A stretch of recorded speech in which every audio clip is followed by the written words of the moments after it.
Voilà, bonjour la famille, nouvelle vidéo sur la correction de notre TP sur la dalle. Voilà. Merci beaucoup à ceux qui ont eu la peine de travailler ces TP parce que cela est pour notre bien et pour votre bien surtout. Voilà, merci.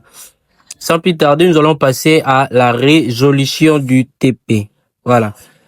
Comme donné, vous avez donné sa longueur, ok? Longueur, largeur, LY 6 mètres, LX 4 mètres. Donc, la plus petite portée et la grande portée. Très bien. Vous avez aussi donné sa résistance du béton. OK. C'était dans le TP, donc dans le PDF qu'on avait envoyé.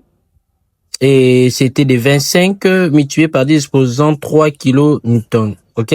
Donc, on a converti, c'était à 25 mégapascal. On a converti cela à kilonewton. Merci.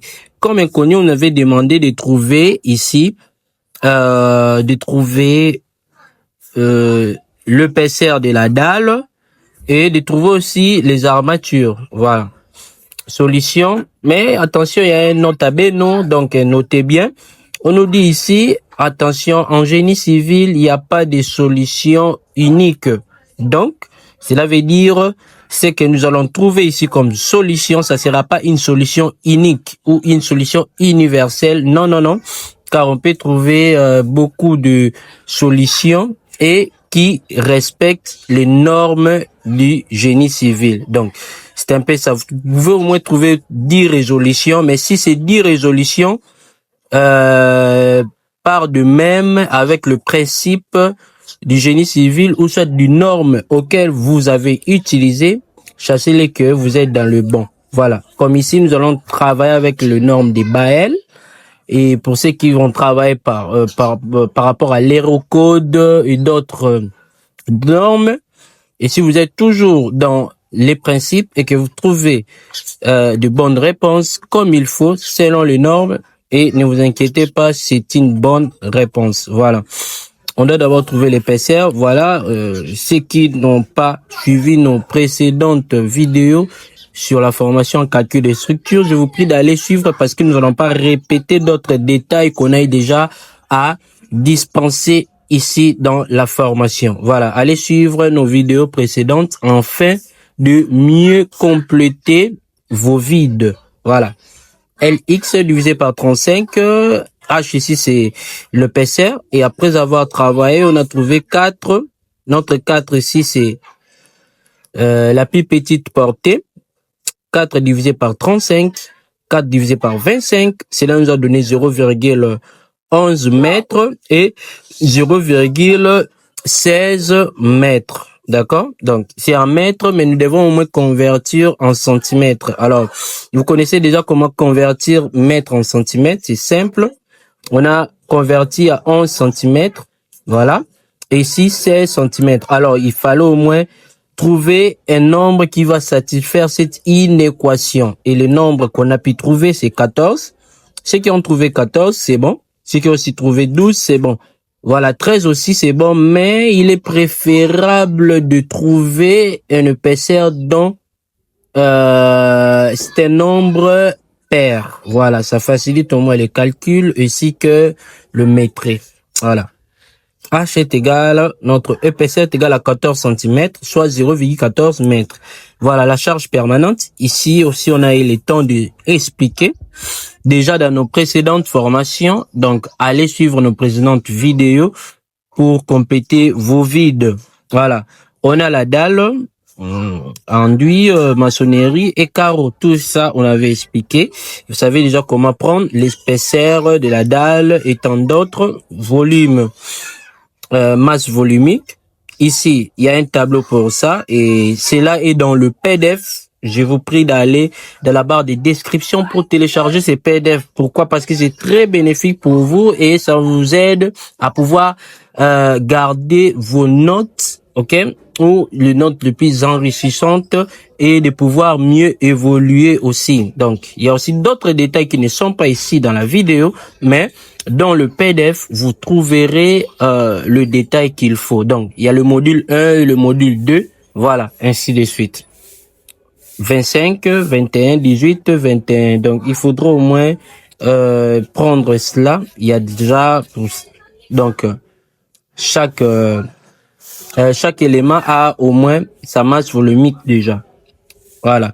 Il faut prendre maintenant 0,14 multiplié par 25. C'est ce qui nous donne 3,5 comme charge permanente de la dalle. Voilà. Donc, faut toujours, ici, on va multiplier 0,02 multiplié par 21. C'est ce qui nous donne 0,42. Donc, ainsi de suite, vous avez bien compris. Alors, qu'est-ce qu'on doit prendre? La charge permanente, on va additionner toutes nos charges permanentes. Et ce qui nous donnera 12,44 kN par mètre carré. Voilà. Je crois que jusqu'à là, ça va. OK? Va. OK? Voilà. Je crois qu'on peut passer. Maintenant, vu que c'est un immeuble, OK? Vu que c'est un immeuble, donc nous devons prendre notre qui est égal à 5 kN par mètre carré. Voilà. Comment on prend encore les qui ici? C'est simple. Télécharger justement le PDF ou le module 2 pour pouvoir avoir les tableaux qu'il faut et enfin de mieux utiliser ces tableaux de charges permanentes. Voilà. Et des charges d'exploitation. Voilà. Charge d'exploitation ici. C'est ça. Voilà. Après cela, on va maintenant trouver notre poids par rapport à l'état limite ultime. Voilà. 1,35 multiplié par G plus 1,5 multiplié par Q. OK? On a trouvé notre G qui est là et notre Q aussi qui est là 5. Après avoir fait les calculs, ici c'est simple. On a trouvé 24,294. Voilà. Après avoir trouvé cela, nous devons au moins utiliser le valeur de coefficient KY, KX, KY' et KX'. OK? Et ici, pour pouvoir trouver ces valeurs, nous allons utiliser un tableau, le tableau de Marcus. Pour ceux qui en ont pas, allez télécharger le PDF justement, le module 2. Cela va vous permettre de trouver au moins les tableaux de Marcus. Voilà. Pour pouvoir trouver, qu'est-ce qu'on aura ici? On aura la plus grande portée divisée par la plus petite. Et ce qui nous a donné 1,5. Le 1,5 ici, ça nous a permis de trouver, ou soit de consulter les tableaux de Marcus. OK? Voilà. Donc, on a dit ici, cette valeur va nous permettre de consulter les tableaux de Marcus. Pour ceux qui ne connaissent rien par rapport à ça, allez télécharger le PDF, le module 2, qui est juste dans la barre de description. OK. Pour pouvoir prendre tous ces détails. Voilà. C'est un peu ça. Alors, qu'est-ce que nous aurons après avoir consulté les tableaux? OK? Attention, il y a un point très capital parce que ici on est face, notre dalle est face à quatre problèmes. Quatre problèmes, disons ainsi. Et cela veut dire quoi? Il y a 4 façons de représenter une dalle. Donc, cela veut dire on peut avoir une dalle encastrée sur 3 côtés et simplement appuyer sur le 4e et sur les autres côtés. OK? Et encore d'autres dalles encastrées sur 4 côtés. Et aussi d'autres dalles qui n'est pas encastrée sur 4 côtés mais qui est libre. OK? Donc, vous devez au moins savoir toutes ces différences. C'est très important. On a eu à parler de cela dans la vidéo précédente, dans nos séances précédentes. Allez voir et allez visionner ces vidéos car c'est très très important surtout. Alors, comment voir cela? Et il vous suffit de télécharger le PDF, voilà, pour pouvoir consulter les types de dalles qui sont encastrées sur 4 côtés, simples et tant d'autres. Voilà. Ici maintenant, nous, par rapport à cet exercice ou par rapport au TP, on nous a pas précisé que notre dalle est encastrée sur 4 côtés ou notre dalle est ainsi. Non, non, non. Du fait qu'on nous a pas précisé, cela veut dire, vu que vous êtes les concepteurs, vu que vous êtes la personne qui va réaliser les calculs, étant ingénieur, vous devez maintenant apprécier par rapport, vous devez apprécier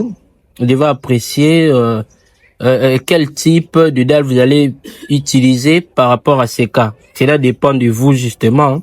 Ou soit vous pouvez aussi calculer avec tous les 4 cas pour voir comment est-ce que les calculs donneront? Donc, la répétition est la mère de la science, dit donc. On dit souvent. Voilà.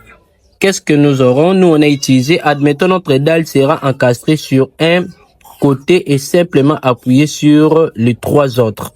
Voilà. Après avoir utilisé les tableaux, le tableau est là. Voilà. Donc, dalle encastrée sur trois côtés et simplement appuyé sur les désordres. Attendez, pardon, on vérifie. Voilà, sera encastré sur un côté. Ok, c'est un côté.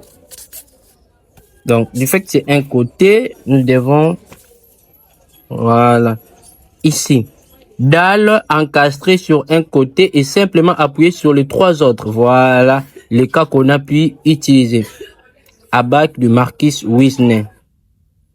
Dans la barre de description, vous allez trouver cela. Voilà.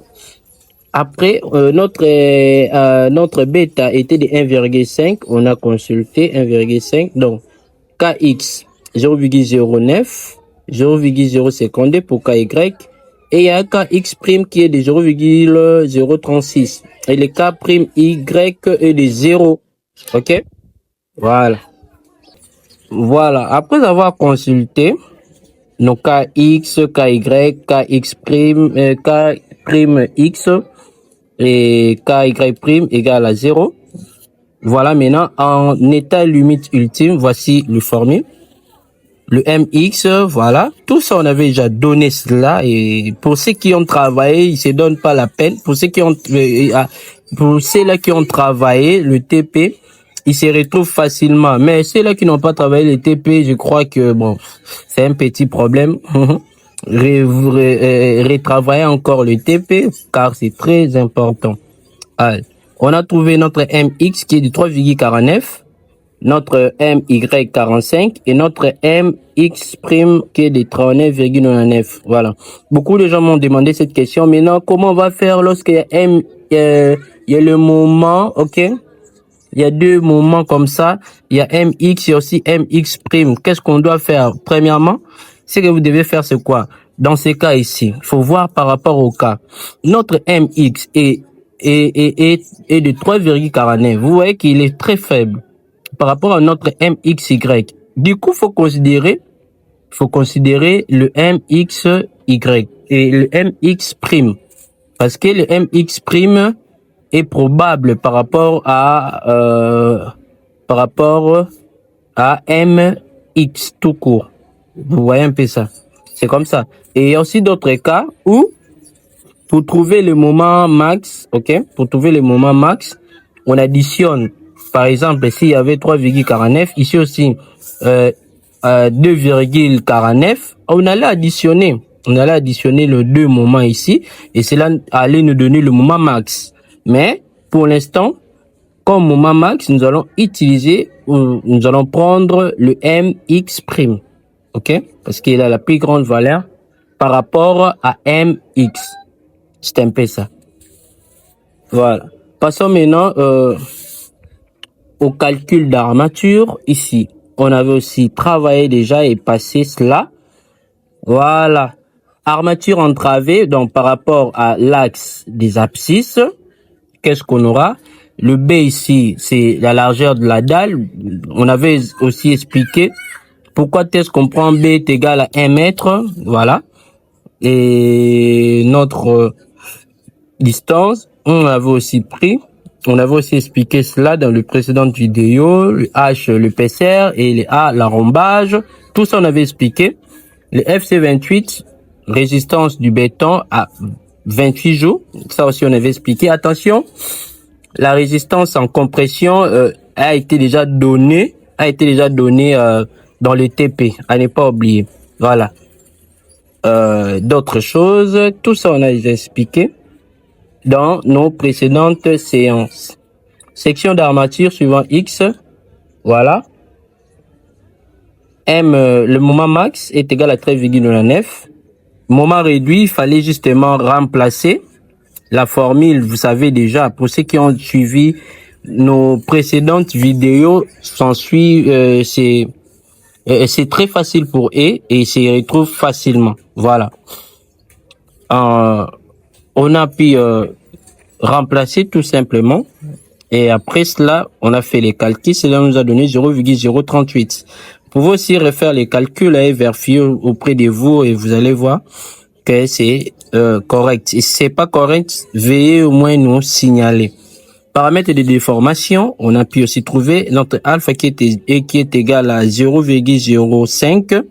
Le bras de levier qui est égal à 0,11 et on a 0,111 et on a converti cela à 0,12 mètres, ok, ou 12 centimètres.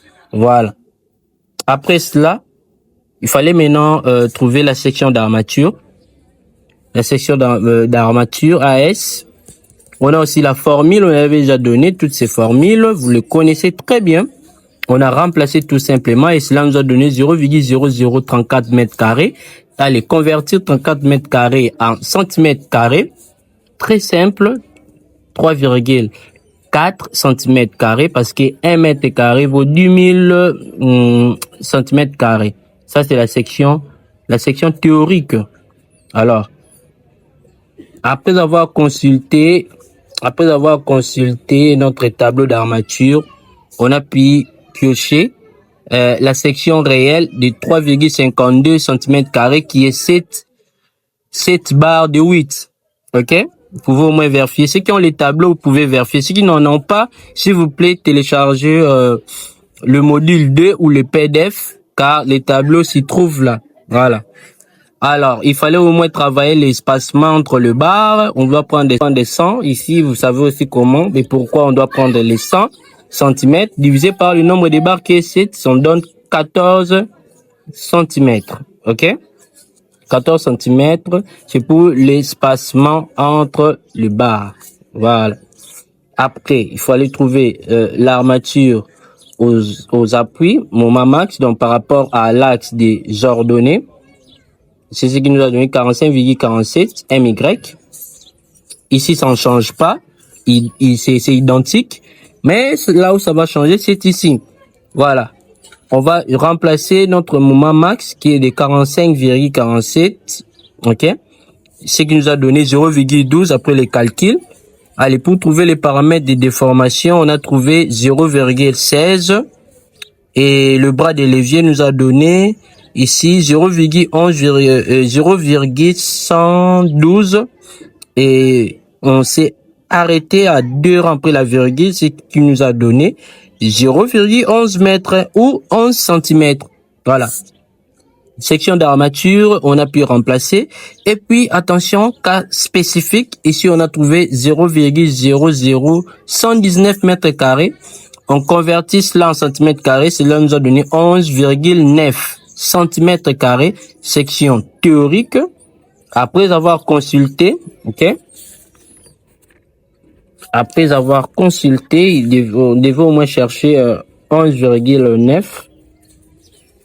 11,9, 11,9, 11,9.